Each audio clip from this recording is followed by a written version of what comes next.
You were called to this. And if you are called to work as if you are working into the Lord, then it means you need to be stewarding fully the things He has called you into. This means that it is our responsibility to be smart, to be savvy, and to be sharpened in the skill sets and the giftings He has given us and that He has called us to in this current season. So if you are called to sales and marketing, then you want to show up with all of the tools, the resources, and the knowledge that are at your disposal. And then you can take those tools and knowledge and operate with integrity. Hi, friends. Welcome to the She's Here For It podcast. I'm your host, Abby Kappa. This show is created for the girl who's determined to grow and create impact in the current season that she finds herself in. Because we need you to be here for this and to show up for your life right now. So each week, we're going to be deep diving on all the things you are facing on a daily basis. Faith, business, motherhood, relationships, all of it. Because that's real life. And we're doing it hard and fast through short episodes because we're not here to waste your time. We're here to help you get back on track, refuel you with some hard truth, and shove you back out into the world to keep doing what you were made to do. Because today is all we have. So don't wait. We need you here.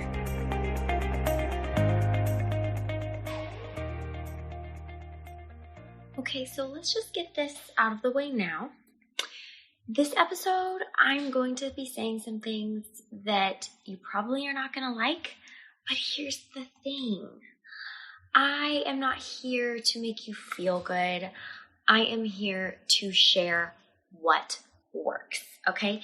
And if you have been listening to this podcast for a while, you know my number one goal is to not only share with you guys my personal experience in building six-figure businesses and brands, but to also stay on the edge of what is working now in sales and in marketing. Hi, Renee. Hi, guys. So what we are going to be jumping into is talking about an objection-proof sales strategy. Now, what this means is that as somebody who has a business on the internet, we know that the only reason people are not buying what we are sharing or selling is because they have a reason why, okay? It's an objection. Now, the thing is, most of us are out here trying to guess what those objections are.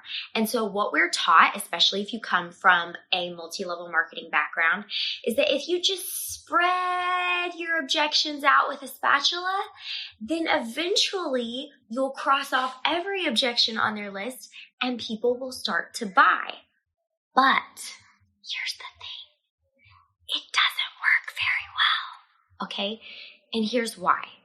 Because in an effort to silence the objections, we actually end up sounding exactly like an infomercial, okay? And we all know what happened to them. Television networks have now gone almost completely extinct because somebody decided to do it smart and get better, okay? Enter in Netflix, Hulu, HBO Max, all of these apps that we can now buy where if we pay, we don't have to listen to the infomercial, okay? The reason why our culture is where it is today is because our consumers have gotten much, much smarter. And so in order for us to stay one step ahead, we are going to have to do things differently than our mentors who have gone before us, who we now call gurus on the internet, are teaching us to do them, okay? Whether or not they like it, they are old school, you guys. And so tonight we are going to be shooting you straight and talking to you about what is currently working when it comes to sales. Now, hopefully you're over this, all right? Hopefully you're okay with actually saying the word sales and you're not feeling funky about it, because here's the thing. You were called to this. And if you are called to work as if you are working into the Lord, then it means you need to be stewarding fully the things He has called you into. This means that it is our responsibility to be smart, to be savvy, and to be sharpened in the skill sets and the giftings he has given us and that he has called us to in this current season. So if you are called to sales and marketing, then you want to show up with all of the tools, the resources, and the knowledge that are at your disposal. And then you can take those tools and knowledge and operate with integrity. Okay? So just let all the weird vibes about sales go before we dive straight in.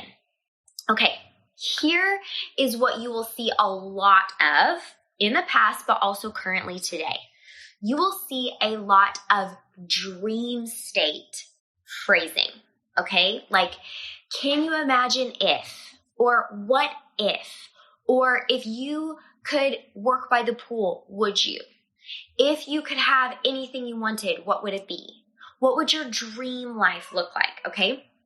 Now, this is not entirely over and done with. This type of marketing still works to a point because in sales psychology, people buy based off of two things. They either buy based off of pain or they buy based off of pleasure, okay? Now, don't think too much about either of those words. It's just a fact, okay? It is two umbrella statements that actually describe what causes someone to actually click buy, add to cart, or to send you a DM, to vote on your polls and say, I want more info. They do it out of one of these categories, okay? Now, because we're over here and we're all a little self-conscious about even being in the sales industry to begin with, we all like to swim in this water, okay? We like to hang out in the pleasure bucket because we're like, you know what? If I can just help some women dream again, then I can really put my head on the pillow at night and feel good, okay? I can be helping families. I can be inspiring people to dream bigger and live more full, fulfilled lives. And so it goes, okay? You guys see it all the time. Left and right, especially network marketers, but this applies to the industry as a whole. We see people who like to camp out here. Why? Because if we camp out in pleasure, it feels good. It feels good to talk about dreams. We feel good about inspiring people and we feel good about ourselves. But here's the thing. That strategy has been beat to death, okay? It is what the entire sales industry, it's what the pharmaceutical industry made all of its money on back in the 90s, okay? They all talked about pleasure all day long. What if you could live your life pain-free? What if you could live your life with convenience, okay? And we just sat there and we clicked 1-800 and we dialed in and we bought the things from the commercials, okay? You following? But in the early 2000s is when things started to change. Consumers were like, is it really that amazing? Is it really that good? Okay, and then they started to tune it out a little bit. So advertisers and people in the marketing industry had to work a little bit harder, but they could still hang out in the pleasure category as long as they found new or, are you ready, authentic ways to phrase it. As long as they could have people come on camera that looked like they were related to the audience, they could still help people dream up a perfect life and then sell it to them via the product that they wanted them to buy, okay? But here's what happened.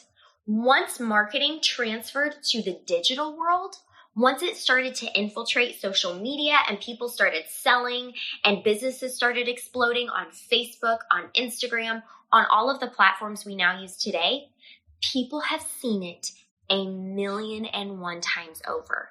Not only have they seen it, they can actually smell it coming from a mile away. And here's what that means for you and for me. The dream state is no longer believable, you guys. It's just not.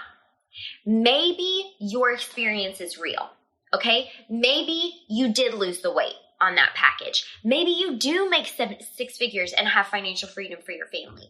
Maybe you did win the trip to Mayacoba, Mexico. Maybe Maybe that's all real for you and you're like, Abby, but it happened for me, okay? Like, I am a walking testimony.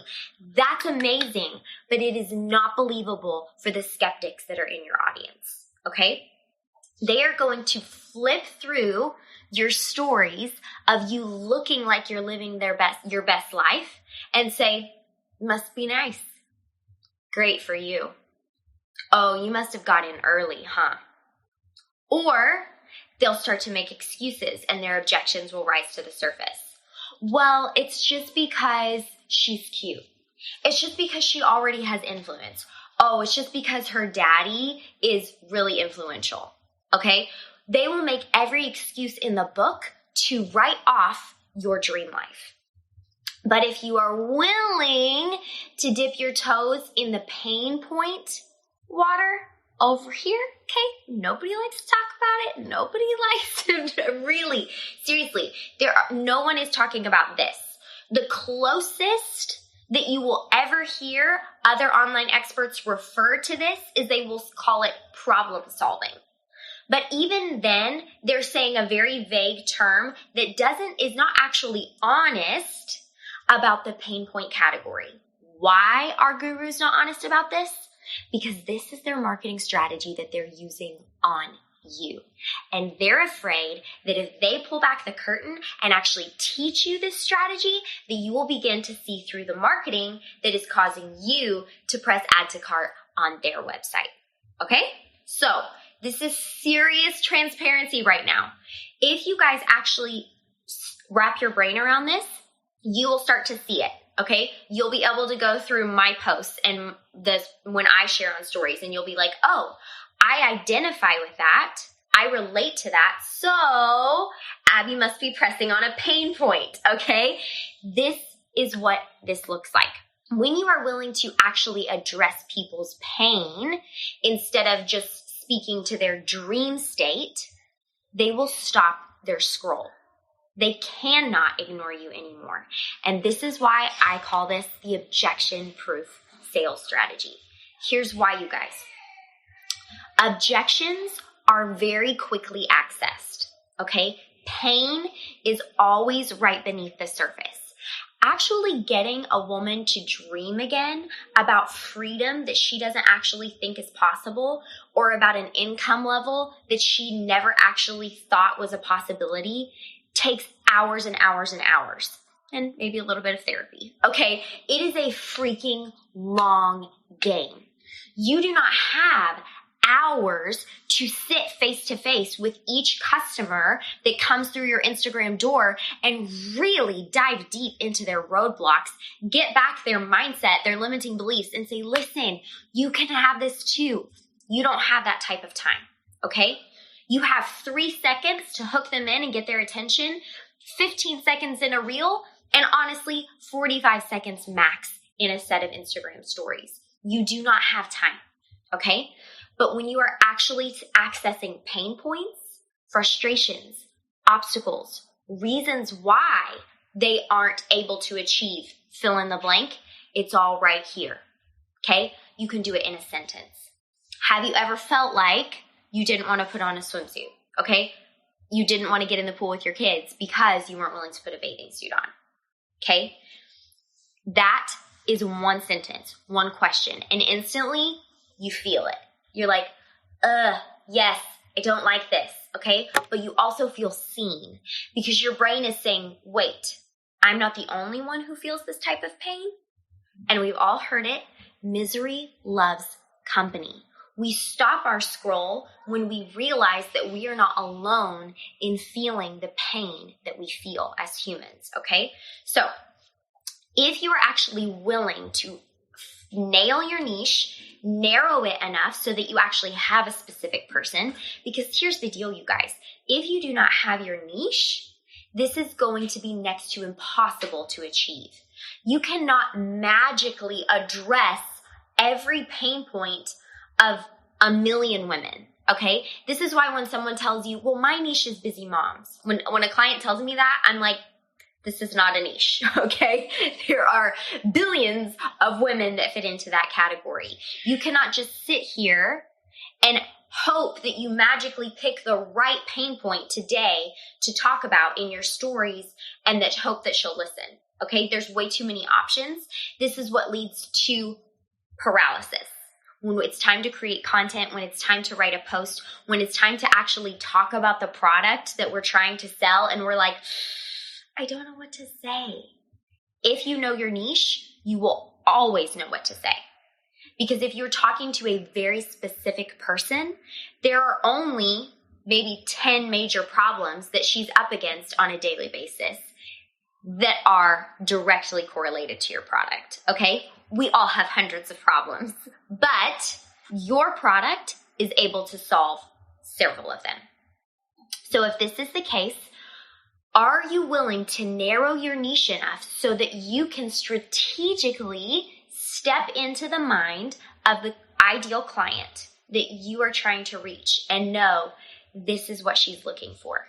These are the struggles she's up against. These are her roadblocks. This is what's frustrating her, disappointing her. This is what's holding her back. Are you guys following? And you create content based on that. If you are willing to do this, you will literally have people banging down your door. Okay? I was in DMs today with one of the girls from my retreat, and she said, I have not even launched yet. And I got more DMs today from people saying, I'll buy it. I'll buy it. I don't even know what your package is, but based on your last 3 posts, I need it. Okay? It's because although this girl has always been a great content creator, since the retreat, she was able to make a shift. And instead of addressing the dream points and the pleasure points, she started addressing pain points. And she now has people lining up at her door. Why? Because while it may feel more inspirational and wonderful to inspire people to success, okay, it is actually not believable. You cannot make an income being everyone's hype woman. It is simply not reality, okay? Now, this does not mean that you are not enough as a person just in yourself, okay? You, as a complex, multifaceted human, lots of people will like you. They will like you if you inspire them, and people may even use that language. They might be like, oh, you're just so inspiring. I love that you show us what's possible, okay? The people that really love you will say that. But are they buying from you? They're not.